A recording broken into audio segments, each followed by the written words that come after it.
Columbia's Office of the Tenant Advocate, Daniel Del Palago, Organizing Director of Empower DC, and Wilt Merrifield, Affordable Housing Advocate and at-large candidate for DC Council. The agenda this evening will be a presentation by Reclaim Rent Control, followed by words from Councilmember Nadeau about her legislation, and then opening up to questions from the community with our panelists, fielding questions that you may have. During the presentation, feel free to put your questions in the questions and answer section. We will answer them as they are received during the discussion. If you are on the phone, press *9 during the Q&A, and we can unmute you to ask your question. So without further delay, let me introduce Eliana Rondon to discuss needed rent control reform. Eliana, thank you very much.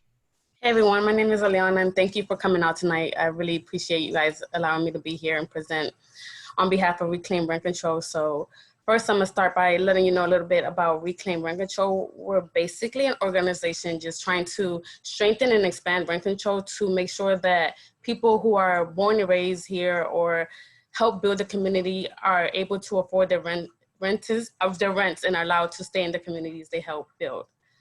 So I'm gonna tell you a little bit about what rent control is. Rent control is designed to provide predictable and stable rent increases to contribute to healthier lives, better education, and an overall stronger community.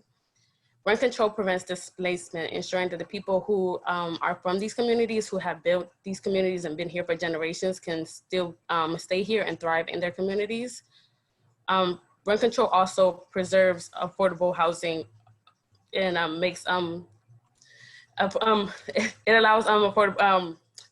it brings more affordable housing to the market supply overall.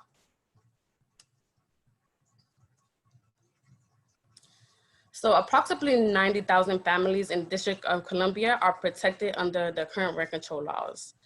Under the current rent control law, it allows for one rent increase a year. And the way the rent is increased it is increased by the inflation rate of the year plus an extra 2%. However, if you are a senior or a person with disability, your rent will only be raised by the inflation rate of the year. And under the current rent control laws, it has something called vacancy agreements, which allows for rent increases when a tenant moves out. For example, so if a tenant lives in a unit for 10 years or less, once they move out, the landlord is allowed to rent the unit raise the rent of the unit for 10%. And if the tenant lived in the unit for 10 years or more, then when they move out, the landlord is allowed to increase the rent by 20%.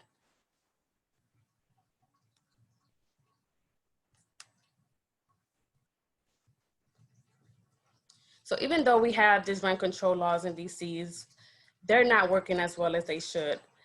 Between the year 2000 and 2013, approximately 20,000 Black residents were pushed out of DC entirely because they aren't able to afford the rents. Since the beginning of rent control, which was in 1985, I believe, we have lost over 38% of our affordable units, which is really extreme.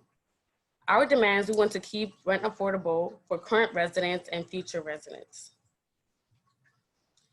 We want to limit rent increases by eliminating that extra 2%, which is allowed under rent control. So we just want the rent to be raised by the inflation rate of the year. We also want to eliminate vacancy increases. So currently, like I explained before, if a tenant lives in a unit for 10 years or less, when they move out, the landlord is allowed to raise the rent 10%. And if they live there for 10 years or more, then the landlord is allowed to raise the rent 20%, which is really extreme.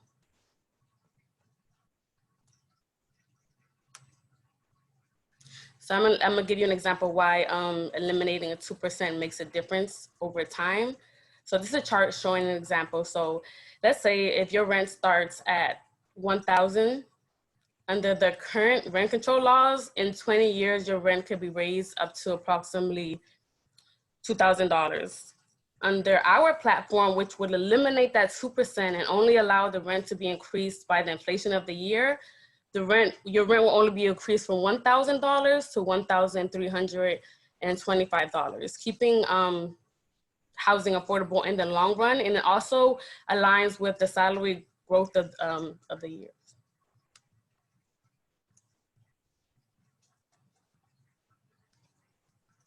So now I'm going to give you an example of how vacancy agreements work. So I'm going to give you a scenario. I want you guys to keep in mind that this is the same unit over a course of 5 years. So first we have Pablo. Pablo lives in the apartment and he moved out after living there for 10 years. When he moved in, the rent was $1,200. Because of the vacancy, vacancy increase allowed under the current rent control law, the rent was raised 20%, raising that to, when Joanna moved in, her rent was $1,440. And she stayed in the apartment for a few years, and then she moved out. And because of the 10% allowed under rent control, and she's only been in that apartment for less than 10 years, the rent was raised $1,700. And lastly, Pablo moves in. The same rule applied of the 10% vacancy increase after they moved out. So after she moved out, when Pablo moved in, the rent was $1,936. So in the course of 5 years, the rent went from $1,200 to $1,936. Under our platform, eliminating the vacancy agreements, the rent increase will only be $1,800 for the fourth tenant, the last tenant to move in. So in the course of 5 years, the rent will be only increased $118 under our platform. So buildings that are currently covered under current rent control. These buildings consist of older buildings that were built before the year 1976, large buildings that have 5 or more units, and they have no subsidies such as Section 8 or public housing. By no subsidy, we mean that they don't have their own income requirement in order to live there.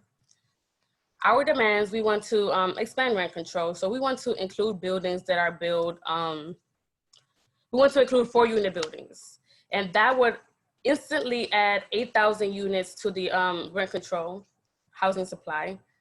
We also want to include buildings that are 15 years and older, which would immediately add 17,000 units, and those units will continue to increase as the years go by.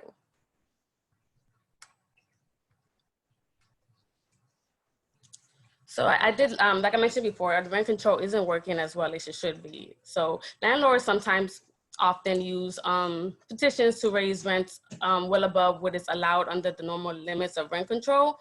And one of the big examples is hardship petitions. So if an owner does not make 12% return on equity, they are allowed to file for a hardship petition to raise rents. On average, that rent increase is $642 a month, which is a lot. If you're like paying a certain amount and then all of a sudden you got to pay $642 on top of the rent you was already paying. And since the year 2006, nearly 1,000 homes have been impacted by hardship petitions. Tenants are forced to move because of the threat of the hardship petition, or when the hardship petition is granted, they're forced to move out because they can't afford the rent in the building they've been living in for years.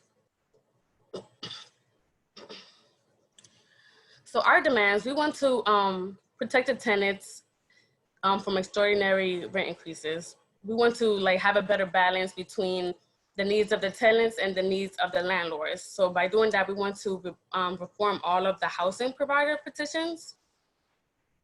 We want to make sure that rent increases are temporary instead of permanent. And we also want to make sure that landlords have capital reserve and comply with the housing code before they're able to raise their rent via petition.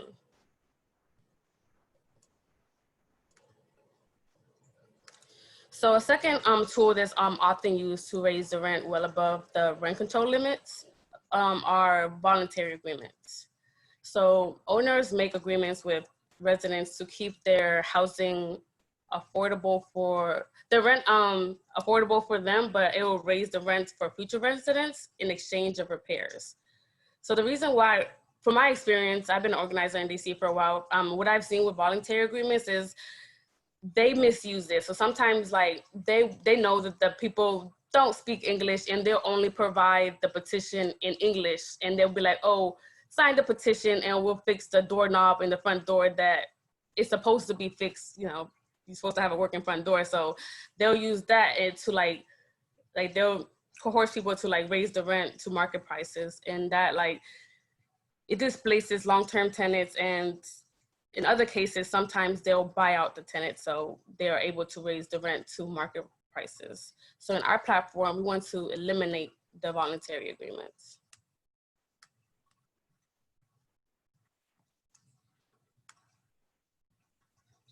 And lastly, our platform believes that in order to live a healthy life or an excellent life, you need stability. And the best way to provide stability is to know when your rent is going to be increased. So in DC, there's not a firm law that there's not a first set law when your rent can be increased, or like your rent can be increased in like a month, and the landlord just has to give you a notification and then your rent will be increased. So for everyone to have better stability, we demand that there's only one rent increase for all renters in DC. So currently, a lot has been happening in the last few weeks. It's exciting and a little bit scary because we don't know which way things are going to turn out. But rent control has been reauthorized. Rent control was reauthorized and included in the Budget Support Act. What this means is that rent control was extended for 10 years. But there was no changes to it, so there's still a lot of loopholes that cause displacement and unaffordable rents in the rent control, which is unfortunate at this current time because DC is at the edge of an eviction cliff, with tenants unable to pay their rents due to the years of unstable rent increases, and more importantly, the current emergency state we're in.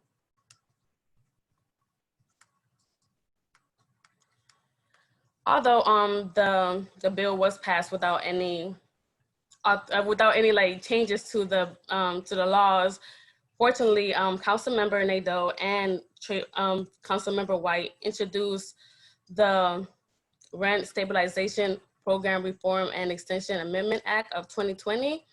This ominous legislation includes all of our platforms. And Councilmember Bonds has also introduced legislation and has committed to introduce more after the recess. And I just learned like an hour ago that Bond has set a hearing for her legislations, but our legislation is not included in that. So it's really disappointing. So now our goal is just to try to get our legislation included in that hearing so we all can have a say so.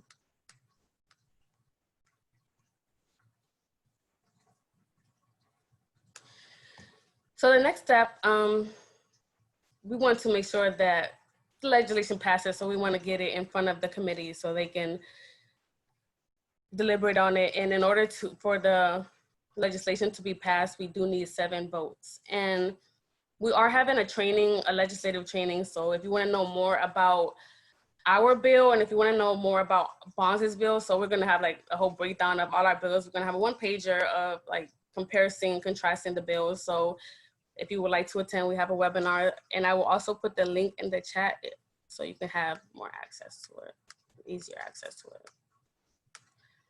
I encourage you to come because they will have more people, like they will have people there who can like break it down, how can I say it, more politically correctly than I can, but I'm excited. So I encourage you all to join. But that's all I have for today. Thanks for letting me speak here today. Eliana, thank you very much for your presentation tonight. We'll answer questions in a little bit, but I would like to ask Councilmember Nadeau to kind of discuss what has happened so far in DC Council and just explain what we're looking forward to in the future as far as rent control and affordability in the district. Sure, and I do apologize if there's any redundancy here, but I know that it's complicated enough that it's okay to repeat some of it so that folks can really start to get this burned on their brain because it's really important stuff. So again, I'm Brianne Nadeau. I'm the Ward 1 Council member. I am a member of the Committee on Housing and Neighborhood Revitalization, and I'm also the chair of the Committee on Human Services. And as you can imagine, those two committees work very closely together, especially when it comes to housing people who are homeless and public housing. But today, of course, we're talking about rent control. And I want to start by thanking our ANC for organizing this event and for including me in it. And also want to acknowledge the hard work of the Reclaim Rent Control Coalition, who's really been leading the charge on the conversations around rent control reform in the advocacy community. Rent control is one of the most important tools we have that helps maintain affordable housing in the district. And, you know, you've heard me say it a million times, we do have an affordable housing crisis in the District of Columbia. You know, we're chipping away at it, but we need to start thinking bigger about how we can capture more housing in the market, and especially housing that's already built, because that's much quicker. In September of 2019, we'll just give you sort of like a little bit of a history of what we've been doing for this council period. Councilmember Bonds introduced the Rental Housing Act Extension Amendment Act of 2019, and that would renew rent control for the next 10 years. So I supported the bill and I was a co-sponsor. And, you know, as we heard, you know, rent control has sort of covered fewer and fewer residents over time. And so I believe that simply extending rent control is not the only solution to protecting and expanding affordable housing in the district. Over the last several years, and certainly since my time on the council began 6 years ago, there have been many conversations about ways to improve and strengthen rent control laws more broadly. And I do appreciate the deliberation and ensuring we pass laws that bring as many of our partners into the housing space, to the table as possible. But we really have to start taking action because it's just been too much talking. Working group after working group after meeting after meeting.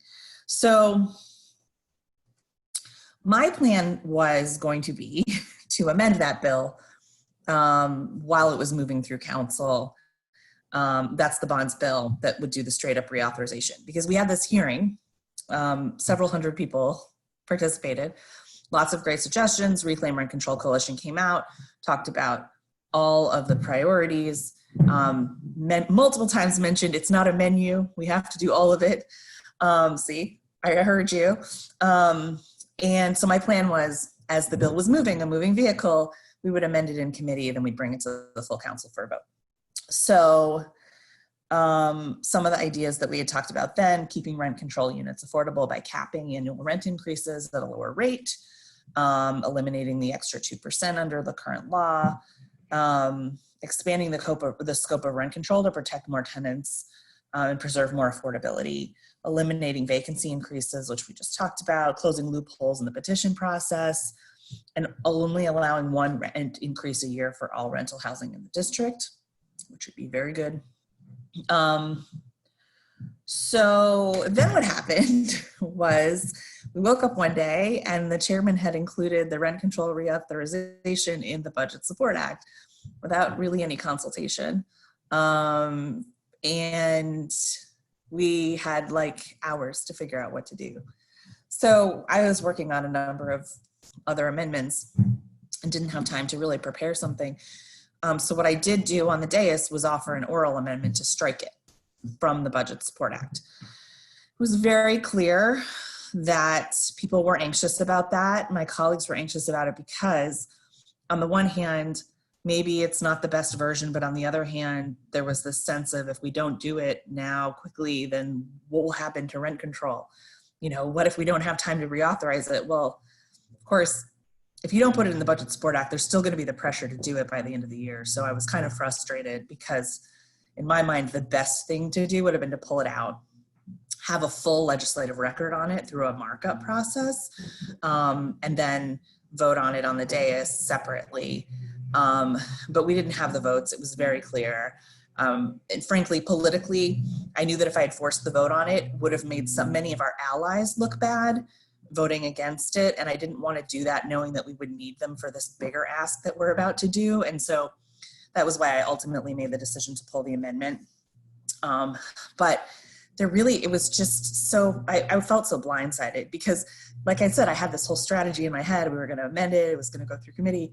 Did not expect that at all. So it was included. The reauthorization has passed. There is literally now no incentive to do anything else with rent control unless Chairman Bonds just feels like doing it. Now, she is doing some things, right? Eliana mentioned that she has several bills that she's holding a hearing on. We believe, based on conversations we've had with her, that she will be holding a hearing on the Nadeau-White bill on the 30th of September. It has not been officially announced yet, so that's just, right now, that's just a promise. It's not a public, she's not locked into it. So we do have to keep the pressure up to get that scheduled. And in any case, the fact that the reauthorization went through was really the thing that lit the fire under me and Councilmember Tran-White to get this introduced, because we've been talking about it for a while with the coalition. But now it's like, all right, well, we better get this introduced before recess because we want to get it agendized as quickly as possible. So the bill that we introduced, the Rent Stabilization Program Reform and Expansion Act, Eliana walked us through it, but let me just sort of give you the laundry list again, because I just want everybody to know what's in it. And so you can think about how the different pieces impact you, your constituents, your friends, your family. So it would update the exemption for new construction and narrow the small landlord exemption.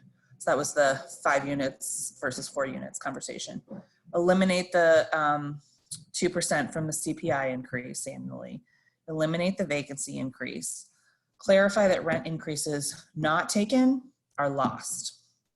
So if you don't raise the rent this year, you don't get to like raise it twice next year.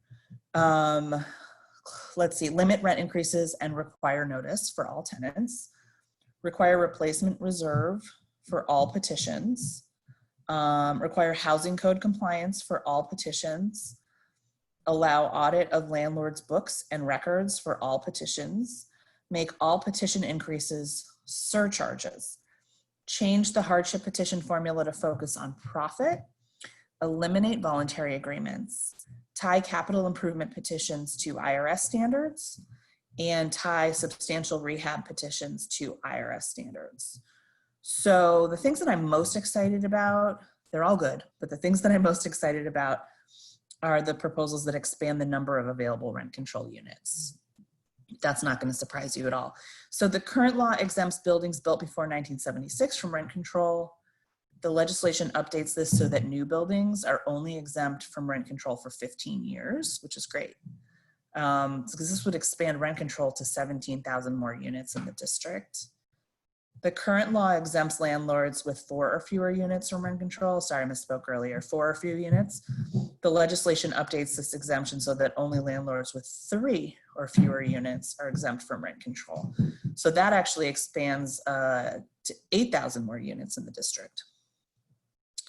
So these policies to expand rent control, along with the other items I previously mentioned, must be centered in any conversation about rent control reform. And I do understand that moving this legislation forward is an uphill battle. I believe we have to have an honest conversation about rent control where all of the issues and proposed reforms are on the table, and everything in the legislation may not ultimately become law, but everything in this legislation deserves to be debated. And in a recent conversation with Councilmember Bonds, as I mentioned earlier, she did indicate she'd be holding hearings on her various standalone rent control reform bills, and that she would also give this one a hearing in late September. So I know we feel like we already did this, but we need everybody to come out again and testify and advocate for the wide-ranging policies proposed in this legislation. This is frustrating, especially for people who take time out of their workday to come testify, because you mostly literally did this exact same testimony when we did the reauthorization hearing. And yet it's still really important. So I look forward to it. And I want everyone to know that whatever happens in the Housing Committee this year, I really do believe that reforms to rent control are incredibly important and necessary. And we have to keep pushing. The rest of the body, I think, doesn't feel the sense of urgency because, like I said, we checked that box. We reauthorized rent control for 10 more years through the Budget Support Act. And so we have to keep the heat up on this. And I will fight to ensure that the district continues to protect and expand affordable housing for renters. So that's it. That's what I got. And I'm here for a little while longer if you guys have any questions or need anything else. Councilmember, thank you very much. So now, guys, I guess we open up to discussion. Please do use the Q&A function or press *9 on your phone to raise your hand. But it looks like we have a question from Adam. So, Liana, if you'd like to answer that question, I'd much appreciate it. Thank you.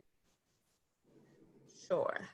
So Adam asks, does rent control automatically apply to any building that meets the criteria on that previous slide, or are some apartments specifically designated for rent control? So the answer is yes. So they automatically do apply for rent control. However, the landlord can file something to become exempt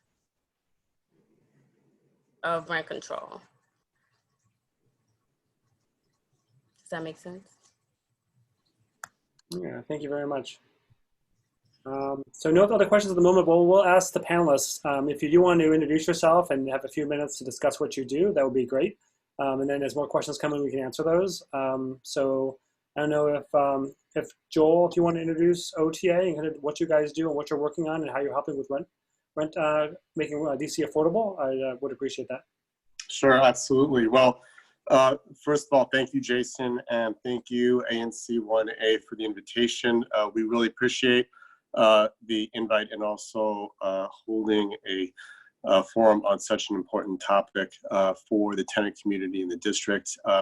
Thanks to Reclaiming Rent Control and the Tenant Union for their really terrific advocacy and building, I might add, on prior introductions of rent control reforms over the years since OTA was created back in 2006, which was the last year of major rent control reform in the district, when my previous boss had eliminated rent ceilings and limited rent increases to once every year instead of twice a year at the time, et cetera. So it's long overdue to have another major overhaul of rent control reform, and we really appreciate Reclaiming Rent Control and their advocacy, Councilmember Dodo and her terrific leadership. To answer your question, Jason, our agency was created in 2006. The first and only chief tenant advocate has been the current one, Johanna Shreve. Our mission is to provide legal advice regarding disputes with landlords to all tenants, all comers. We provide legal representation on a limited basis because of our limited resources. We also provide policy advocacy and education and outreach services. We have a new education outreach coordinator named Stephen Dudek, who I suspect many of you have become very familiar with because he's all over the ether and Zoom and WebEx and such. So we've been working very closely with the council on two fronts that are relevant today. One is the COVID emergency legislation, which we had submitted to the council and particularly the housing committee, kind of a roster of what we think are the most needed provisions in the emergency law. We were very pleased actually at the outset that we were batting about 500, many were included. And there are a number over this summer that we're going to be talking with Councilmember Nadeau and her colleagues, and of course Chairwoman Bonds, about that we think also needs to be included. We can discuss some of those later if folks are interested. On the rent control front, we have been involved in working groups actually since time immemorial. I arrived at the Office of the Tenant Advocate in 2007, fresh off my stint at the council, coming off of that 2006 reform. And it's really these major bills, and each of the bills, if you look at them, are 15, 20, 25 pages long. And that is legislation that's been broken up from sometimes what has been introduced in omnibus form. So you get a capital improvement petition reform. We have a voluntary agreement reform. That one happens to be short this time. It's been very long and substantive in the past. And you have substantial rehab. We suspect hardship is also going to be introduced in sooner rather than later. We believe that is also a very complicated and lengthy bill. But what we have now are sort of the latest in a series of building blocks towards the current ideas. And what I think is really exciting is new advocacy, new very strong advocacy groups like Reclaiming and the Tenant Union that are adding blocks to what has been advocated for and introduced in the past. And I really want to commend Councilmember Nadeau for her leadership in introducing probably the strongest bill to date. Let me say, so that's by way of saying we're really focused right now on COVID emergency and on rent control. And I am joined today, as you said at the outset, Jason, by Joey Trimboli, who just recently came over to us from the council, from the Housing Committee himself. So he'll be helping me answer some questions today. So thanks. Well, thank you very much. I think we do have a question. Looks like Commissioner Bonneau for Councilmember Nadeau is which of the items you're proposing do you expect to see the greatest pushback, just as we think about how we can help with our individual advocacy work? Sure, it's really hard to say. I mean, I think all of them, but I can sort of give you a sense of which stakeholders care about which piece the most. So, and I can do that because we've had so many working groups, so many meetings about these things. So some of the arguments against these things include, let's see, say a vacancy increase. It costs a certain amount of money to turn over an apartment after a tenant has been living there a very long time, and say you have to like rip out the carpet and put in new cabinets and do all this stuff. And so like the landlords have a fixed cost to do that, and they believe that the vacancy increase doesn't keep up with that, and that they probably should be getting more, right? So that would be one argument against eliminating a vacancy increase. And then I think the pushback on that is there's actually a push, there is a need for these buildings to have a reserve fund, which most of them don't, which would sort of help with that and help with upkeep. But a lot of the arguments made about needing to increase costs on any of these things are our margins are very slim because of the rent control. We don't have enough of a margin to even borrow to do some of this work. And so one of the things that we look at and may end up being part of this bill ultimately is, okay, are there release valves we need for landlords while we're putting all these tenant protections in place? Some would argue yes, some would argue no. But for example, should the district back a reserve fund as a government? Or should we provide tax abatement for buildings that have rent control to give them a little more wiggle room in terms of their operating expenses? So I think there's counters, and then I can counter those counters.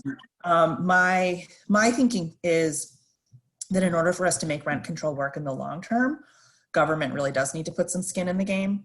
One of the reasons rent control is so appealing in terms of preservation of housing is it costs us $0 as a government, right? It's all on the landlords.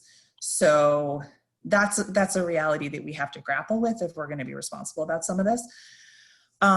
So that's one of the things that I'm thinking about as sort of maybe a companion to this down the road.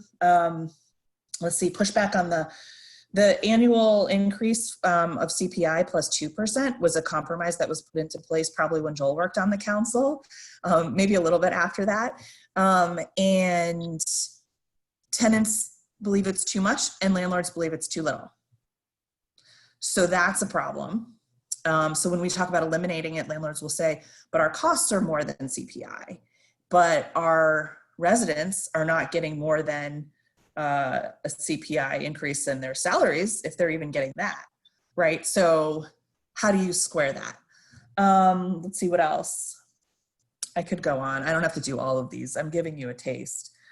There is There is an argument out there also about voluntary agreements being important. So we would be eliminating voluntary agreements. For those of you who don't know what that means, it means that tenants can enter into an agreement with the landlord that benefits them, but down the road is going to put more future tenants on the hook for more expensive rent. So it's kicking the can to people that you haven't met yet, that may someday be your neighbors and have to pay more.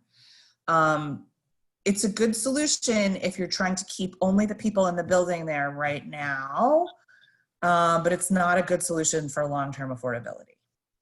And so there are some who argue it's the best solution we have in some bad situations where we're at risk of losing the whole building through a TOPA deal or something like that. But again, I would say perhaps if government puts some more skin in the game through subsidy, tax abatement, reserve funds, we wouldn't have to pit these two groups against each other. We need our housing providers to be able to make ends meet and to be able to keep dignified housing. But it needs to not be on the backs of the tenants. So this bill is very tenant focused, right? And that's how we want it to be. But I acknowledge tonight too, that we do have to do some things to keep these landlords whole if we don't want the housing stock to deteriorate. In Ward 1, last time I checked, the average age of a rent controlled unit was about 89 years old. So, you know, not all those buildings have had major upgrades or renovations. So that means you have some people living in some pretty old housing stock that is deteriorating. And that's why you have to put something in a bill that says, require housing code compliance for all petitions. It's kind of crazy that we have to put that in there, but it acknowledges that some of these landlords are asking for more. So you're gonna hear Zoe in a second, sorry, she's coming home from a walk with her dad. They're asking for more because they probably need it, but the tenants are kind of living in really poor conditions. So we have to fix all these things. This bill doesn't fix all these things. And I saw before I mute myself, Commissioner Miller asked, does the rent control cover informal leases? Not that we're aware. Okay, I'm gonna mute myself. Yeah. Let someone else answer questions. Thank you very much, Councilmember. Daniel, did you want to introduce yourself and discuss what you do with Empower DC, and then maybe how you can help us with affordability and rent control? Sure. So my name is Daniel Del Piélago. I'm an organizer with Empower DC. Empower DC is based in Ward 1, but we work around the city. We've been around for over 15 years, and we are a grassroots membership organizing group. And, you know, we believe housing is a human right, and we support this call for shifting the power. I think for too long, what we've seen are laws, policies that guarantee landlords profit. Like, what kind of business guarantees you a profit, right? I mean, landlords have been sitting in pretty good positions for a very long time. When I started doing this work, I was doing work around market rent, type housing.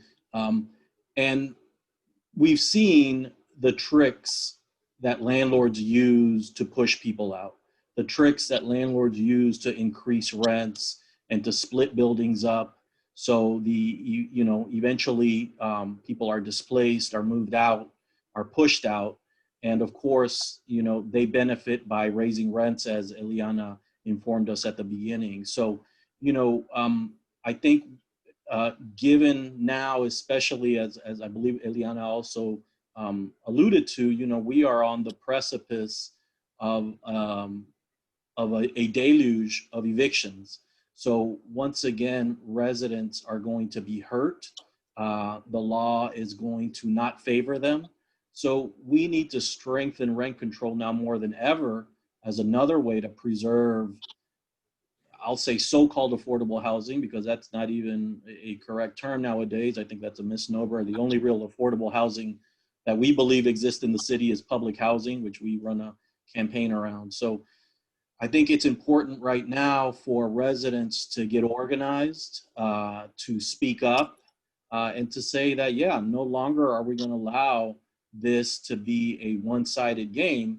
where landlords, developers really have all the power in their corner, and residents just kind of have to get by, just have to get along.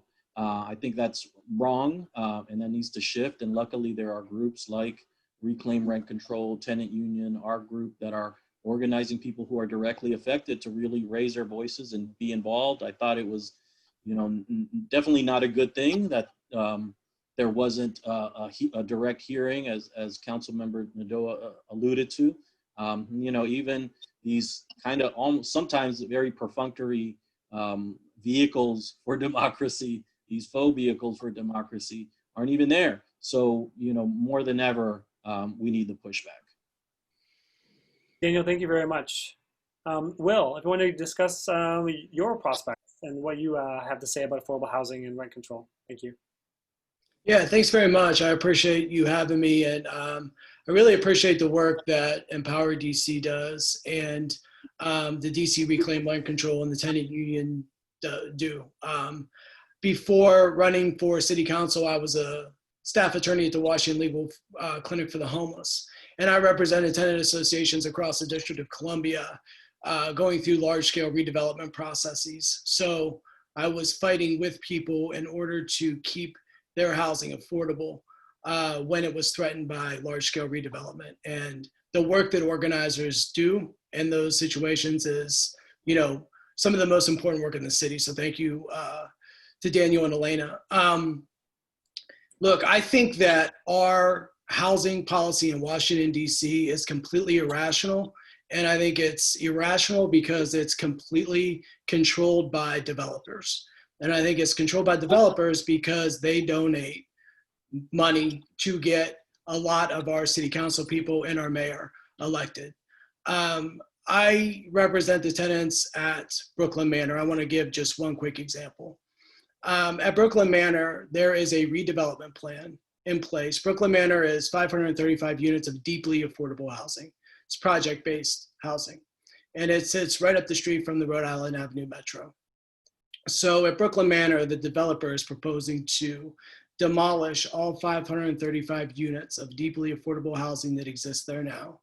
And he's proposing to redevelop the property and build over 1,750 units of housing in tripling density. So he's proposing to triple density. He's going from 535 units to 1,750. But in doing so, he is proposing to eliminate a significant amount of affordable housing and eliminate over 100 units of large bedrooms in the midst of this affordable housing crisis that is impacting families at a horrific level. I mean, if you go down the street on Montana Avenue from Brooklyn Manor, you'll hit 50 and the Days Inn, where we have homeless families living in hotels all up and down Route 50.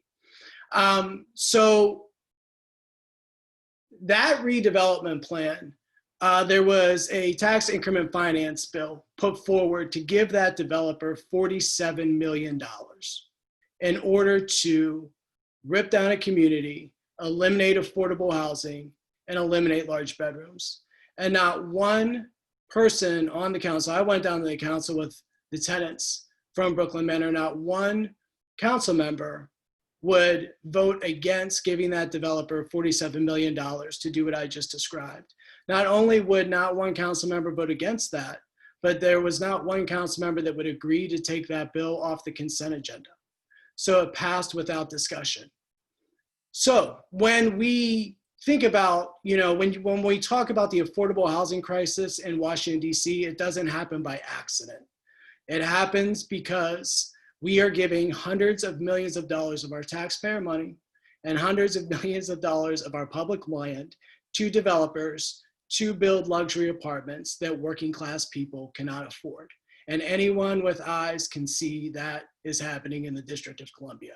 I'm running a campaign that is based on fighting back specifically against that, not only by critiquing that system, but by offering an alternative.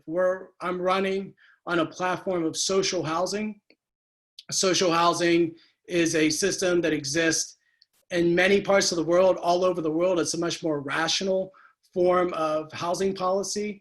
how social housing works is that a municipality or a developer that can only take a 3% profit build housing.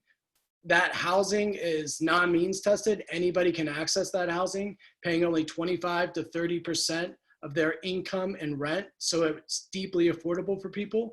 But because essentially the profit motive has been removed from the housing, 100% of your rent is used productively. So when you pay rent, instead of going to a landlord to make a giant profit, that rent is invested directly back into the building to cover the operating cost of the building, much like a co-op operates. In a place like Vienna, Austria, who has a model social housing program, these buildings operate at a surplus. The surplus would be a profit for a developer, now becomes a surplus for the building, and that surplus is actually used to pay off the construction loans of the building. So it is a system that pays for itself. People can live in these buildings paying only 25 to 30% of their income in rent. That puts more money in people's pockets that they're able to spend in the local economy. Lastly, about social housing as well, I'll say is one of the most exciting aspects of it is the ability for small businesses not to be priced out of the city. The ground floor retail in a social housing building could be a small business that would be paying a fraction of the rents that they pay at the ground floor retail of these luxury units. That fraction of the rent would still go a long way and cover the operating cost of the building. So small businesses could thrive, hopefully reopen after the pandemic. We could put thousands of people to work building social housing units to solve the affordable housing crisis. I think we need a big solution to this crisis, because when I was working at the legal clinic, once a week, I had to answer phones, and I was answering the phones once a week for single moms with, 2 kids in an abandoned car, desperately trying to access shelter in the District of Columbia. And usually that person was working 1 or 2 jobs. There is no housing for working class people in Washington, D.C. It needs to change. There are other models that are much more rational. What I just described is such a model. And the only reason it doesn't exist in the United States is because of the influence that developers have on housing policy. The District of Columbia should be a model to move towards a new system, a more human system, but a more economically rational system. So that's, what I think. I think in the meantime, the concept of expanding rent control is desperately needed. Joel, I was testifying with you on hardship petitions of voluntary agreements.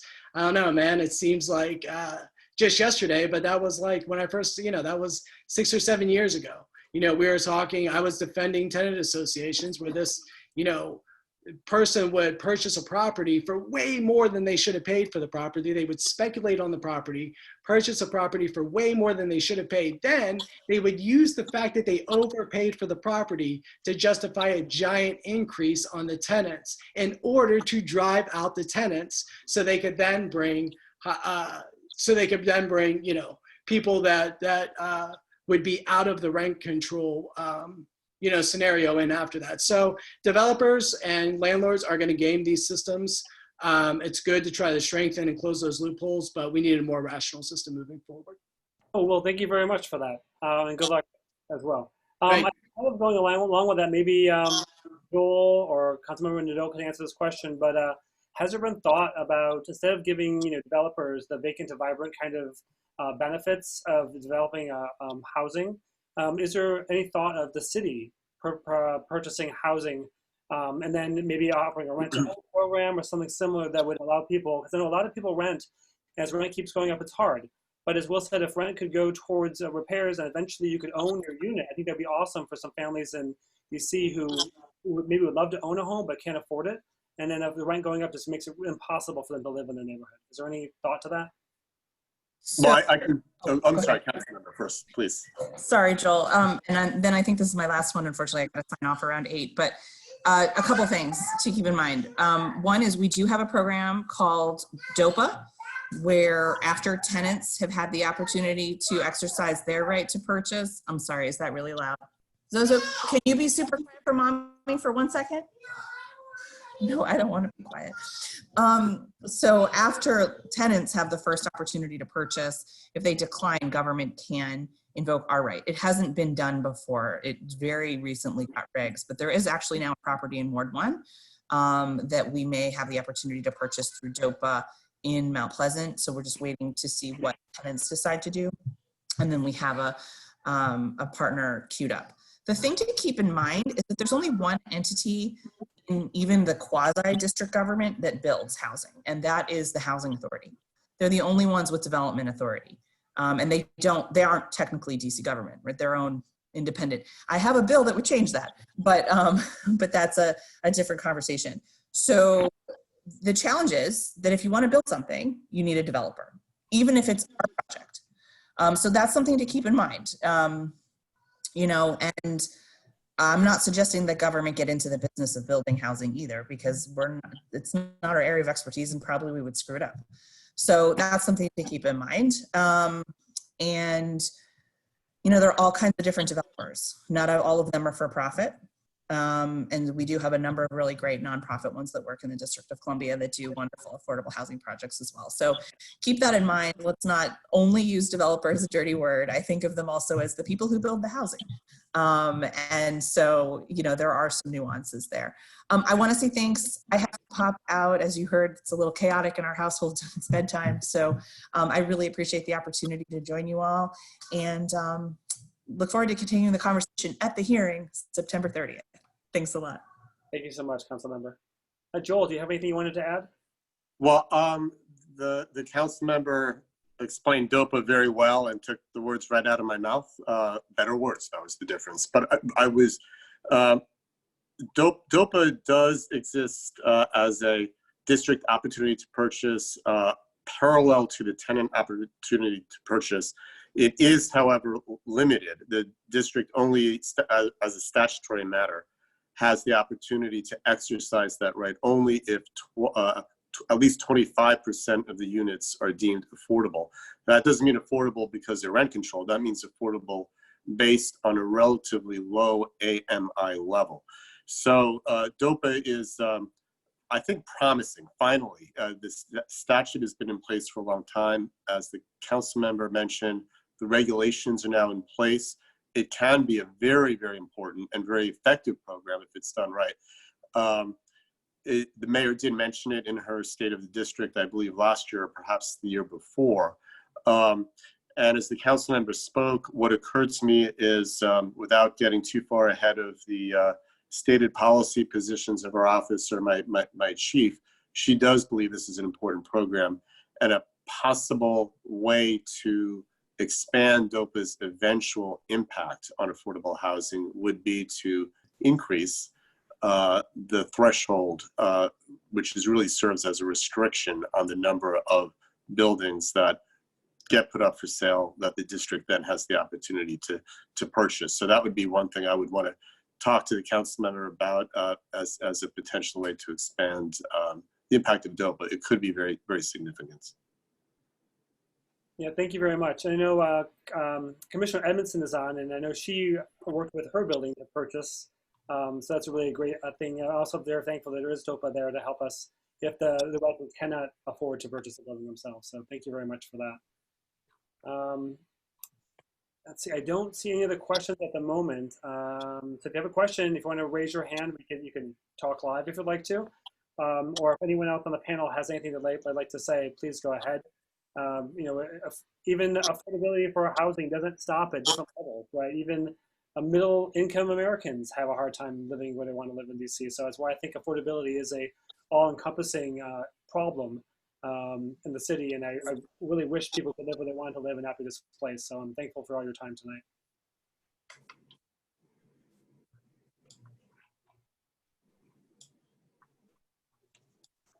I just wanted to add that I put in the chat the link to the webinar if you want to learn more about the bills that are being passed by the Omnibus bill and bonds bill. You can just click that Zoom link and then it'll get you registered.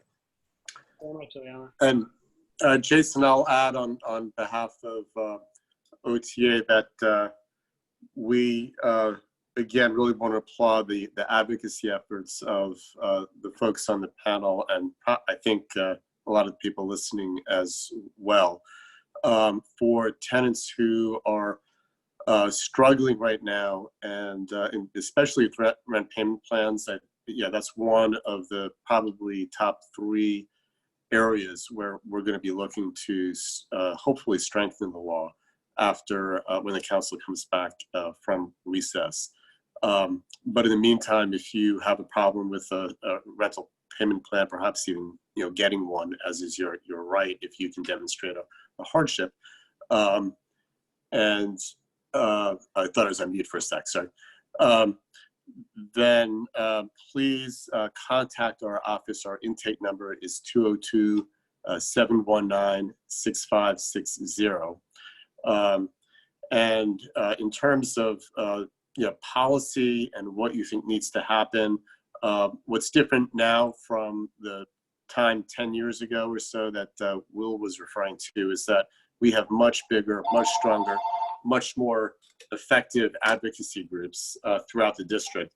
But we get a lot of ideas through the big groups, and we also get a lot of great ideas from individual tenants who maybe are policy-minded or possibly have an issue that comes up that gives them, reason to think that we really need the law to be different. So we encourage you to also be in contact, be in touch with OTA, myself, and Joey Trimboli, who's on this call, and Cristobal Puch, who we're the policy team at OTA, and we would love to hear from you about your policy ideas as well. And finally, I'll mention that we have an updated OTA COVID tenant rights and resources document that is updated through the most recent revision to the emergency measure, posted on our website, on our homepage. And so please go there and print it out and refer to it and know your rights. A lot of folks are contacting us. A lot of other folks don't really know to look to be aware that they have rights.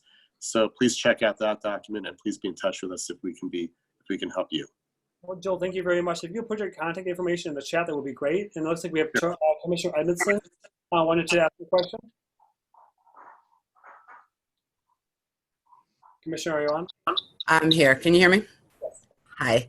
Okay, so this question is, I'm going to jump out of Ward 1. Most of the rent-controlled buildings actually in the city are in Ward 3. Most people don't know that. Think Connecticut Avenue, think Wisconsin Avenue's big apartment homes. So my question is actually, the city is the permanent supported housing for the homeless. A lot of folks are getting subsidies, vouchers, and they are paying market rent in buildings that are rent control. So the city is paying $2,600 in a rent controlled building in a unit.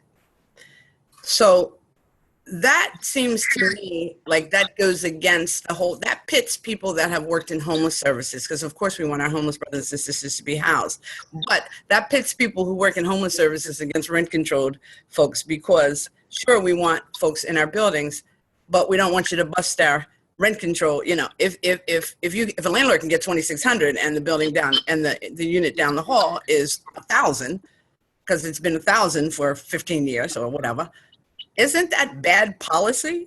That's a question. Doesn't that defeat the purpose? I mean, you're going against, you're saying one thing in the homeless community and housing communities, like, yes, get homeless people housed, but in the rent control community, but if you put them in rent control buildings, you're busting up, you're perfect storm to bust up the rent control.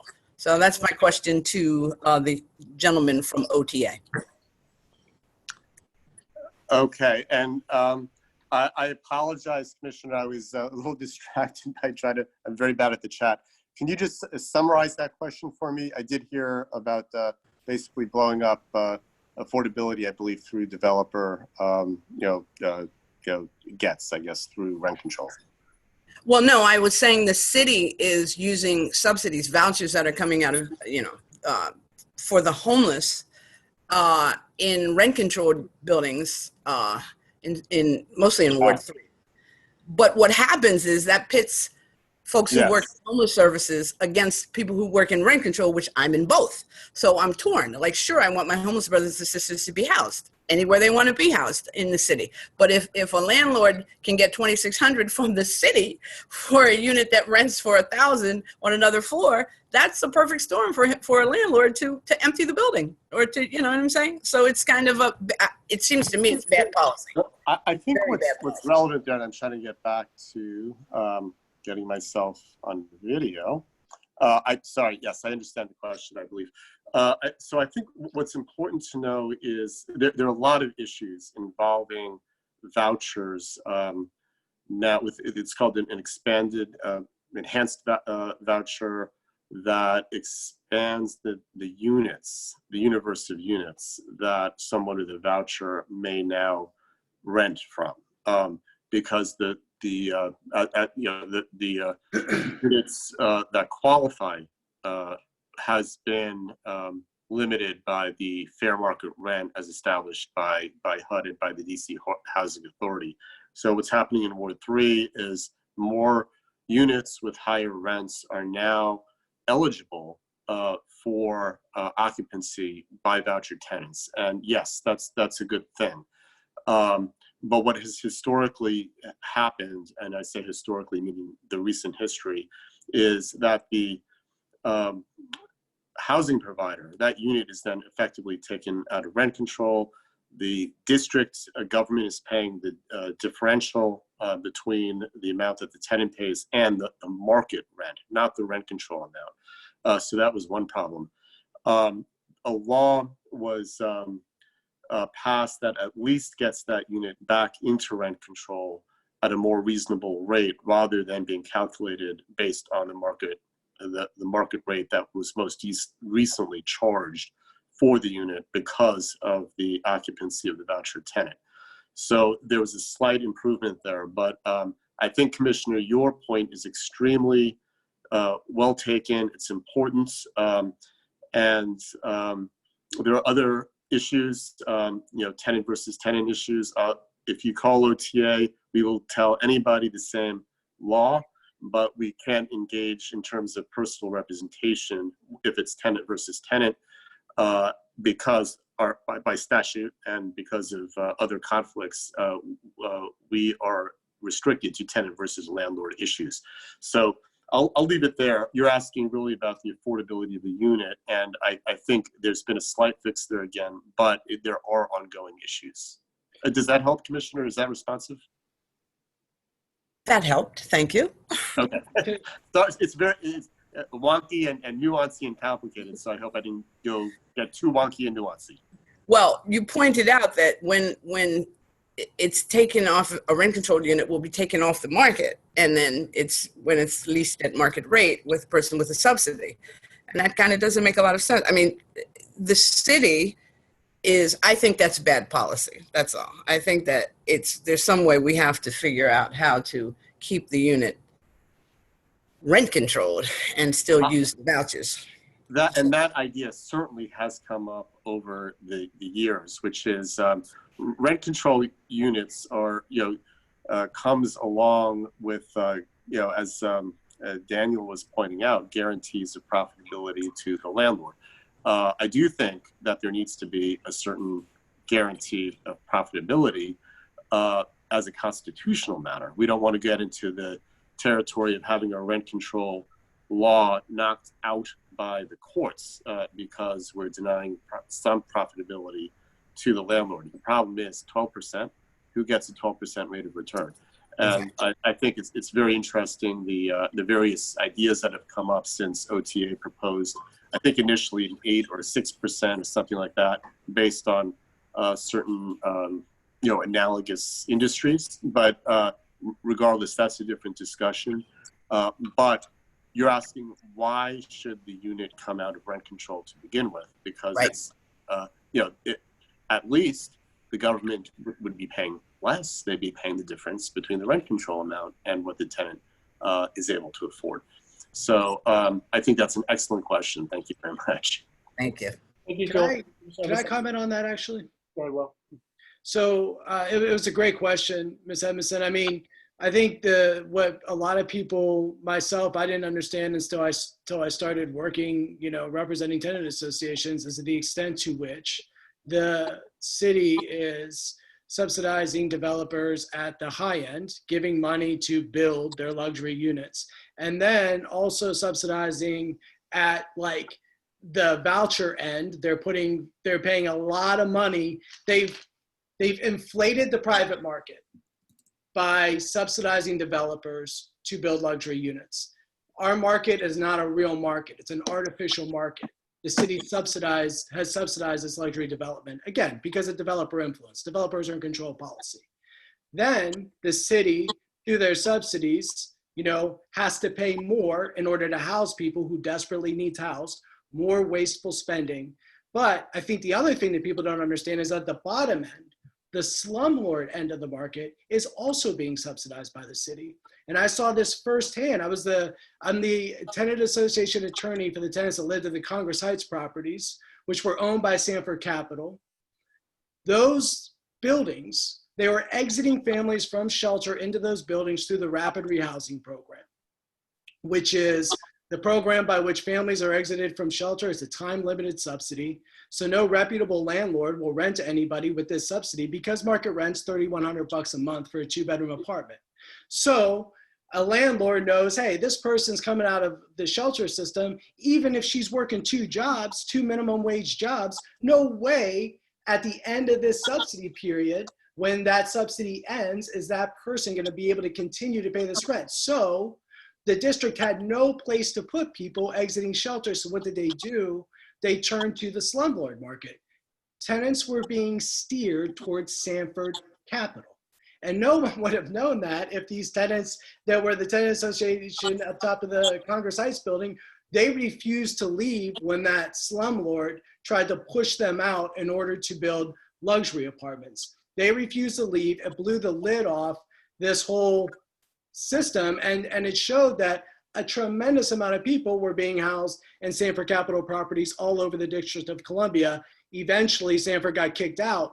That wouldn't have happened if the media wouldn't have shown light on that. There was a front page story in the Washington Post above the fold about that because those tenants refused to leave at Congress Heights. But that is how irrational and wasteful the current system is. So, I mean, it subsidizes at the top end, in the middle, and then the slumlord end, and creates a giant donut hole for people that aren't fortunate enough to have a subsidy, which there was 70,000 of said people that were on the waiting list for a subsidy before the list was scrubbed about 10 years ago. So again, that's why we're suggesting a new model, a different model, and a model that's much more rational and uses government resources to actually house people as opposed to subsidize developers. Cool. Well, thank you very much for that. Before we wrap up, I think we're running out of questions, but is there anyone else on the panel that wanted to say anything? I know I do see Anna has a comment. I agree with her. More home ownership and less renting. I would have loved to have more people living in housing and putting money towards equity. But anyone else wanted to say anything before we wrap up this evening? Yeah, I think I saw a question in there that I don't know if maybe got answered. It was in the answered box, and this is very simple.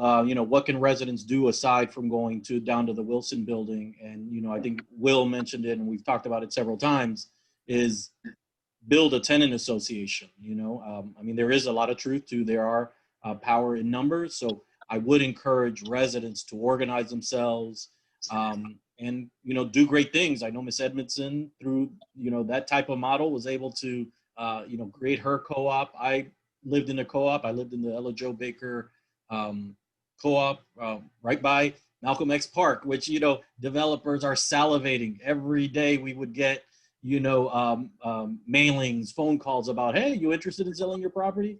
But because they're an organized group of people, that know their rights, they're able to defend and maintain truly low rent housing on a block that is just like, there are multi-million-dollar homes on our block.